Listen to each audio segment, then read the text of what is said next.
আসসালামু আলাইকুম বন্ধুরা, আজকের এই ভিডিওতে থাকছে মানুষ না হয়ে যে 10টি প্রাণী জান্নাতে যাবে। ইসলামী বিশ্বাস অনুযায়ী কিছু নির্দিষ্ট প্রাণী আছে যারা জান্নাতে যাবে। যদিও এই বিষয়টি কোরআন বা হাদিসে খুব বিস্তারিতভাবে উল্লেখ নেই, তবে কিছু হাদিস ও ইসলামী ইতিহাসের আলোকে কয়েকটি প্রাণীর কথা বলা হয়ে থাকে যাদের জান্নাতে যাওয়ার সম্ভাবনা বা প্রতিশ্রুতি রয়েছে। এক, হজরত ইব্রাহিম আলাইহিসসালামের বাছুর। হজরত ইব্রাহিম আলাইহিসসালামের কাছে ফেরেশতা রূপে অতিথি এসেছিলেন। তিনি অতিথিদের আপ্যায়নের জন্য একটি মোটা তাজা বাছুর জবাই করে রান্না করেছিলেন। সূরা হুদ ৬৯ নম্বর আয়াত। যদিও তারা সেই খাবার খাননি, এতে হজরত ইব্রাহিম আলাইহিসসালাম আশ্চর্য হন।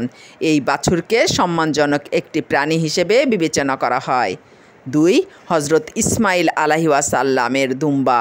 হজরত ইব্রাহিম আলাইহিসসালাম আল্লাহর আদেশে পুত্র ইসমাইল আলাইহিসসালামকে কুরবানি করতে প্রস্তুত হন।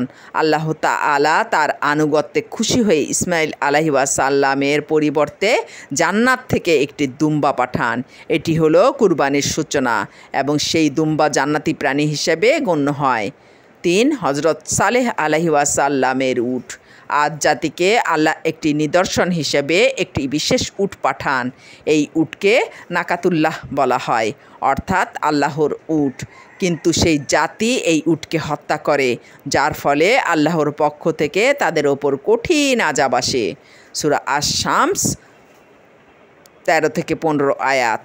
হজরত ইউনুস আলাইহিসসালামের মাছ।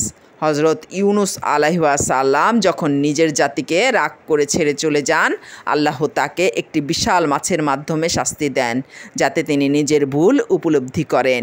এই মাছ আল্লাহর নির্দেশে ইউনুস আলাইহিসসালামকে নিরাপদে রক্ষা করে, পরে তাকে উপকূলে ছেড়ে দেয়।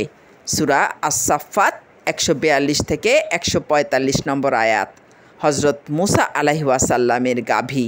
সূরা বাকারাতে বনি ইসরায়েলের এক হত্যাকাণ্ডের ঘটনার সমাধানে আল্লাহ নির্দেশ দেন একটি বিশেষ গাভী জবাই করতে।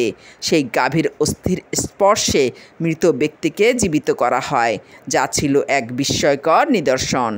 ৬, হজরত উজাইর আলাইহিসসালামের গাধা। আল্লাহ হজরত উজাইর আলাইহিসসালামকে মৃত্যু দিয়ে ১০০ বছর পর জীবিত করেন। তার গাধাকেও পুনরুজ্জীবিত করা হয়েছিল, যা ছিল এক বিরল ঘটনা এবং আল্লাহর কুদরতের প্রমাণ। সূরা বাকারা ২৫৯ নম্বর আয়াত। হজরত সুলাইমান আলাইহিসসালামের পিপীলিকা।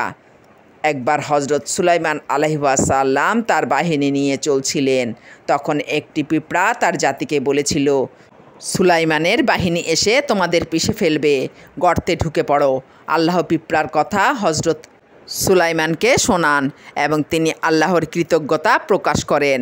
সূরা আন-নামল ১৮-১৯ নম্বর আয়াত। ৮, হজরত বিলকিসের হুদহুদ পাখি। এই হুদহুদ পাখি সাবা রাজারই বিলকিস সম্পর্কে হজরত সুলাইমান আলাইহিসসালামকে গুরুত্বপূর্ণ সংবাদ দেয়, যা কোরআনে স্পষ্টভাবে বর্ণিত হয়েছে। সূরা আন-নামল ২০-২২ আয়াত। এর মাধ্যমে সুলাইমান আলাইহিসসালাম বিলকিসকে ইসলামের পথে আহ্বান করেন। ৯, আসহাবে কাহফের কুকুর। গুহাবাসী ঈমানদার যুবকদের সঙ্গে একটি কুকুর ছিল, যেটি তাদের রক্ষা করেছিল এবং তাদের সাহচর্য দিয়েছিল। কুরআনের সূরা কাহফে এই কুকুরটির কথা স্পষ্টভাবে এসেছে। সূরা কাহফ ১৮-২২ নম্বর আয়াত। এটি জান্নাতে যাওয়া কুকুর হিসাবে বিবেচিত হয়। রাসূল সাল্লাল্লাহু আলাইহি ওয়াসাল্লামের বোরাক। মেরাজের রাতে আল্লাহ নবী সাল্লাল্লাহু আলাইহি ওয়াসাল্লাম বোরাক নামক একটি আকাশবাহী জানোয়ারের বাহনে মক্কা থেকে জেরুজালেম এবং সেখান থেকে আসমানে গমন করেন। বোরাক অত্যন্ত গতিসম্পন্ন এবং আকাশযাত্রার উপযোগী বাহন ছিল। এই 10টি প্রাণীর প্রতিটি কোনো না কোনোভাবে আল্লাহর নিদর্শন, রহমত অথবা নবীদের সাহচর্যের মাধ্যমে সম্মানিত হয়েছে। তাই ইসলামী ব্যাখ্যার আলোকে এদের জান্নাতে যাওয়া নিয়ে বিশ্বাস প্রচলিত।